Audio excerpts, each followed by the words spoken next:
Hey everybody, this is Steve with Florida Adventurer. Welcome to my channel. And we are going to do a quick kind of review and update on the EcoFlow Wave 2. Been a lot of disappointed people out there running the Wave 2, and a lot of happy people out there running the Wave 2. And I will be the first to say, when I first got it, I was disappointed, but I kind of kept at it and kind of think I cracked the code, and now I'm kind of very happy with this thing. So let me kind of turn this around and show you what we're going to be doing today and show you what this Wave 2 can do. So this is a military trailer that I bought and has been converting for the past year, and set this thing up with 360 watt solar panel on top.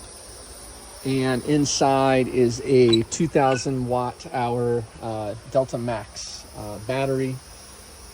And I did go ahead and spend the money to do a 12 volt, or I should say a DC cable from the Wave 2 to the Delta 2, so there's no conversion of AC to DC. So we're running DC to DC. You can see the battery here is at 100%, and the Wave 2 is not on. And this is I'd say, insulated trailer, 70% insulated. The floor is not insulated, but the walls and the ceiling are. Certainly the windows aren't tinted out, but this is a sort of a typical evening here in Florida. And right now we are sitting at 86 degrees outside with a humidity level of 73%. According to the Weather Channel, the feels like right now is 98 degrees, and I would say that's a little on the high side. It doesn't feel that hot out. It actually feels fairly comfortable. But we're going to turn the Wave 2 on here and get this thing going, and we're going to set this thing inside, and in 1 hour we're going to come back and check and see what the temperature is inside this military trailer. Now, size of the trailer, it's about 8 feet long, 70 inches wide, and I don't know the height, but I think I measured it out to be 90 cubic feet of space that we're cooling inside. I do have the ductwork insulated. I decided to wrap this in 3M insulation tape with R6 insulated wrapped around the tubing. I did get the 3D printed things for the ducts to attach to in the walls. Those are really nice. I'll put links in the description for those.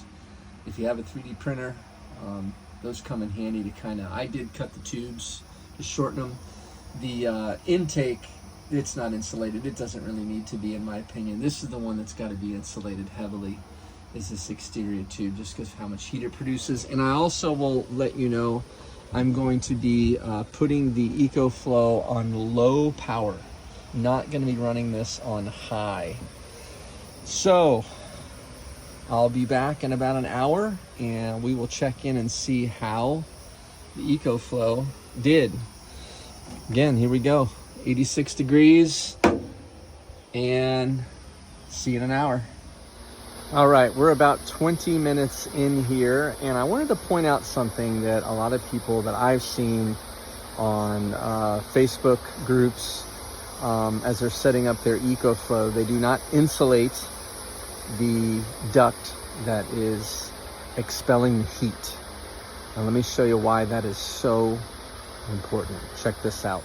So I took off my, I have one of these, if you will, kind of fancy sort of rain blah for my exit duct on this side. Took it off so that I could really get in there with my laser thermometer and show you how hot the air is coming out of this trailer.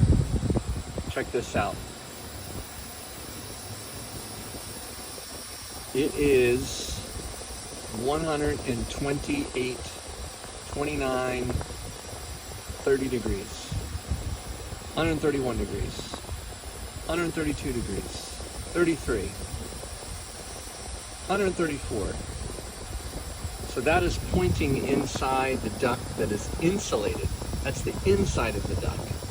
So if that duct was not insulated, then that duct would be about 130 degrees and be radiating heat inside of this trailer, and it would negate any cooling that the Wave is trying to do. That is probably the #1 mistake I see people make with the Wave 2, is they do not insulate the duct that is trying to expel the heat.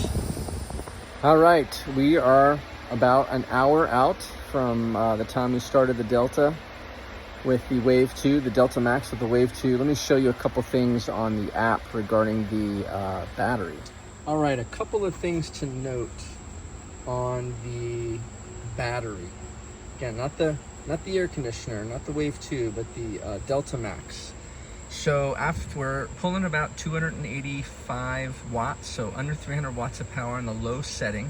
That's what I recommend, because the lower setting produces less heat, and I can talk about that a little bit. However, the battery, you can see, is at 100 degrees, so the battery is radiating some heat inside the trailer, and we'll talk about that here in a little bit.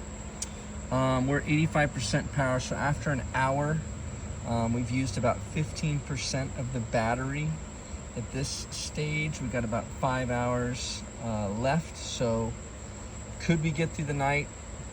Probably not at this stage, but truthfully, as the night goes on, it is going to get cooler out, and the machine will have to work less to stay cool. So let's take a look inside and see what the thermometer says after 1 hour using the Wave 2 on the low setting. And the moment of truth. Can you see that? It's 75 degrees inside after 1 hour. That is definitely comfortable sleeping temperature, and I'm sure it's going to continue to drop as the night goes on, but that's pretty good results in an hour of time on the low setting. All right, final update here on the EcoFlow in the second hour of running. Let's see what the app says. So as you can see, we are down about 70% power. That's about right. Last time was 85%, so about 15% an hour. And the temperature's still running hot, 99 degrees on the battery. Now again, I'm not talking about the Wave 2. I like to look at battery data. And about 4 hours and 40 minutes left until this thing runs basically out of juice. Still pulling about 300 watts. And I don't have it in eco mode, I just have it in the low setting. So let's take a look inside and see what the temperature is. Last time we checked, it was 75 degrees. Let's see what we got after another hour. All right, we are running at, let's see here, 72 degrees. So we've dropped another 3 degrees in an hour, but the humidity's down 60%, and it feels really nice inside. Definitely good sleeping temperature. You can hear how quiet it is. This is how it's done. Good insulation. Can't stress that enough. Good insulation on the EcoFlow. So I, like many, when I first got my EcoFlow, it was about a year ago, I was disappointed. I was frustrated. I didn't understand how the machine worked. I thought I knew, didn't know. But once you get it set up properly and get the ductwork right and do some insulation, you have a very effective unit for cooling space, especially in the hot, humid. It doesn't get any more hot and humid in kind of in the U.S. than Florida, to be honest with you. I'm sure Texas, the Southeast just has that humid factor that the West just doesn't get. I know it gets hot, but you don't have that humidity. And, I can see a lot of water pooling up under the trailer. The hose is working as it should. But yeah, I'm an EcoFlow Wave 2 believer. I know a lot of people have been frustrated by this machine, but I hope this video can maybe help you set up your EcoFlow correctly to get it to work and to have some nice cool nights and be camping comfortably. All right, thanks for watching. Hit that like button, and subscribe for more from the Florida Adventurer.